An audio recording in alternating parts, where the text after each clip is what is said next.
Hi everyone, this is Todd with the Prepper website. Welcome to another edition of Commentary and Stuff, raw, unedited, and with a lot of ums. A little excited today. It's been a really good day. Temperatures dropped a little bit here in Texas. Uh, we had great church today. The Texans won, and I've got a lot of great stuff to talk about. So let me go ahead and start off with some great friends of mine, Dr. Bones and Nurse Amy over at doomandbloom.net. They are great supporters of the site, great supporters of my new ebook, Education After the Collapse. And so there's a lot of things that they offer. Man, they've got great articles, podcast, videos. They've got a forum up. And then they have a shop. And I just want to talk a little bit about this because um, I have the trauma bag, the trauma plus bag here, and let me tell you, I should have videoed myself opening it up because I was like a kid in a candy store when I opened it up. I mean, it has so much stuff, and I have a friend who's a nurse, and showed it to him, and he was very impressed with it. But it's definitely worth it. And so I would say go ahead and go over to their site, and they have plenty of things that you can look up and things that are very interesting. And I think medical preparedness is one of the things that definitely needs to be part of your preparations. So doomandbloom.net, go check them out. Dr. Bones and Nurse Amy's. All right, over at the Prepper website, I've headlined the preparedness review. It is a new thing that I'm doing, and what we're going to be doing is gathering. There's a lot of great content out there. I'm not going to talk about everything here, but there's a lot of great content out there. And then as you go to people's websites, it gets pushed further and further um, down their websites, and you don't ever really see it again unless you're going to their site on a regular basis or you're printing stuff out. And we're going to create a review, just a journal from preparedness content from all over the internet. Great people that you can that you want to look at and read, and things that you can archive. So it's our official launch. You can come down here to the contributors, and I have the list of the different contributors there. Great people, great content, and then you can click on this. What can you do with TPR? All right. I also launched my ebook Education After the Collapse last Saturday, and let me tell you, I am just totally blown away. I had 1,400 downloads in a week of the book, and so I'm very excited about that. It's been a huge blessing. I hope I'm getting good feedback from people out there, so I hope it's a blessing to others as well. All right, guys, we have a lot of great stuff on the website.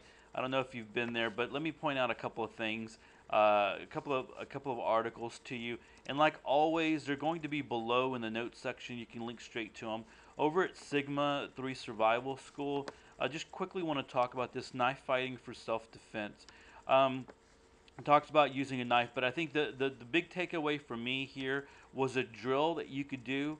You give somebody a permanent marker, one of those big permanent markers, and the other person has a shirt off, or a t-shirt on or whatever, and simulate a knife attack. Even if you're simulating maybe trying to draw your gun, if you have a toy gun or something like that, and from different lengths, and see how fast that the person holding the marker or the supposed knife can get to you, and how many marks they can make on you before you can draw. And so I thought that was a pretty big takeaway and something interesting. And go check out that article over there.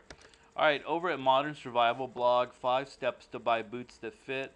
I think in the preparedness community, we're buying gear, we're buying clothing. I think it's important to make sure we buy stuff that fits correctly, or it's going to be painful later on. But you do talk a little bit about the pressure points and kicking your foot up against the wall. Make sure that there's space, and some different things to consider when you're buying boots. You don't want to go out and spend a ton of money on a pair of boots that you're not going to wind up, or you wear 1 or 2 times because they're not fitting right and they're rubbing you wrong. So go check that out. Over at Modern Self-Protection, inspecting new self-defense ammo. Uh, he goes through, and this is Ben Branham here. He goes through. It's like a painful, not painful article to read or anything, but he's very very thorough. I don't know if I would ever be as thorough going over uh, the ammo that I bought, but I'm like, wow. I mean, he really went over it, but it kind of goes to it.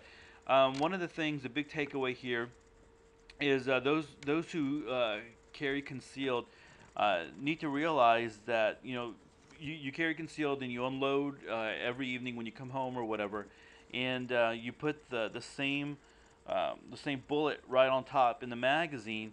And one of the things he says is you don't realize how much force the gun creates when it chambers around. The slide smacks the back of the round with the force of a hammer and pushes it incredibly fast into the chamber. Then the round is stopped by the front end of the chamber with enough force to leave a mark. When the round comes out, a small steel claw grabs the lip of the brass and rips it out of the chamber, and a little punch shoves it out of the gun. After a while, the lip of the brass will wear down, and the round may not come out of the chamber after being fired. So that's important if you're carrying concealed for self-defense purposes.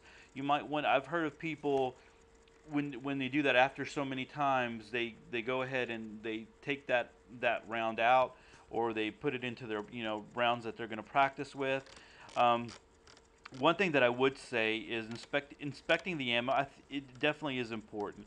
I did go to the range a while back, and I had some Winchester white box, and they got some negative reviews here just recently on it.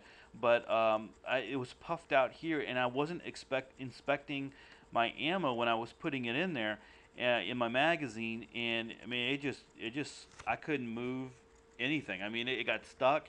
I couldn't slide anything, and luckily the guys at the range knew what they were doing, and they had a little trick to get it, uh, you know, get it undone. But something definitely to consider. Now I look at my ammo a little bit carefully when I'm at the range. Okay, over at the Survival Podcast, I listen to Jack a lot. I'm part of the member support brigade. I think that's important just for the support. But I don't normally talk about his podcast. I post a lot of them, but I don't normally talk about them. But this one really caught my attention. Greg Manarino on the coming economic collapse. So much so that I went ahead and dropped these on some CDs and gave them to some of the guys at church. And so I think it's definitely worth listening to. If you have a phone, an Android, a BlackBerry, an iPhone, get a podcast catcher and download it. It's not hard at all, and I listen to Jack and other podcasts going to work. All right, over at Tiatwaki blog, or the End of the World as We Know It blog. Um, Recently, I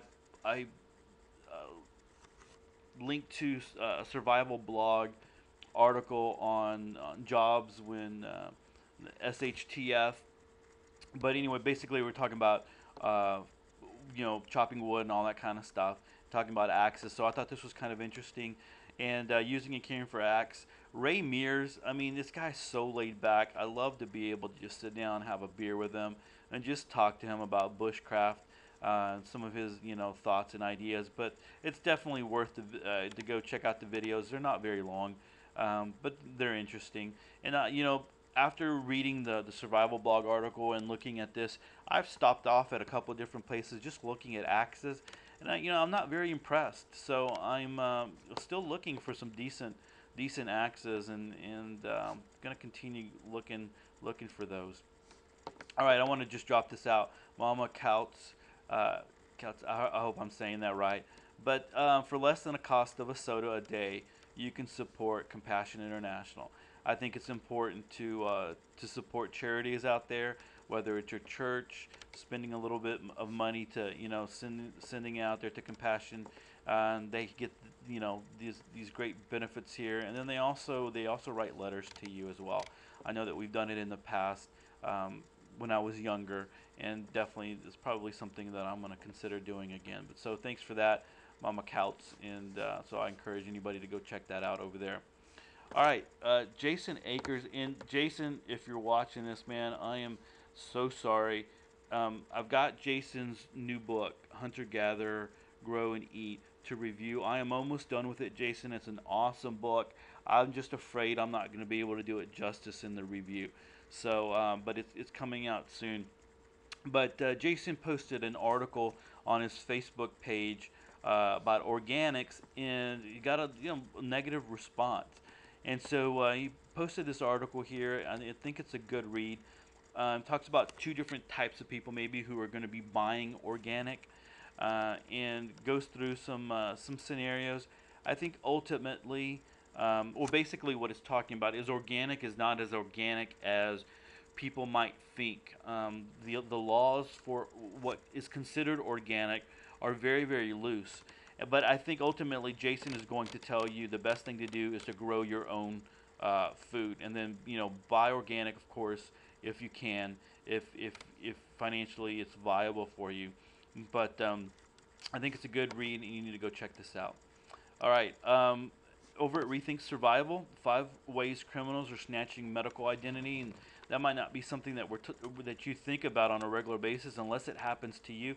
It did happen to us. Um, in the article, he talks about 50% of the medical identity thefts come from family members. It wasn't a family member, and really, it might have probably been the hospital's fault. But my wife's name, there was somebody else with the same similar name, kind of got attached to it, and so it was there. It wasn't a big deal, but it was something that we're always checking now, something that's still kind of like on their records that we have to deal with if we ever have to go and get some go to the doctor.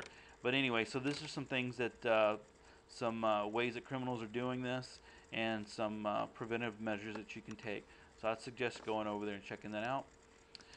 All right, Western Rifle Shooters Association blog, and this is via Survival Sherpa, and I've linked to their website. They had a link to this one. I've never been to this website before, but oh my goodness. Okay, how America's cities may explode in violence. This is a pretty good graphic. You might want to go ahead and check that out.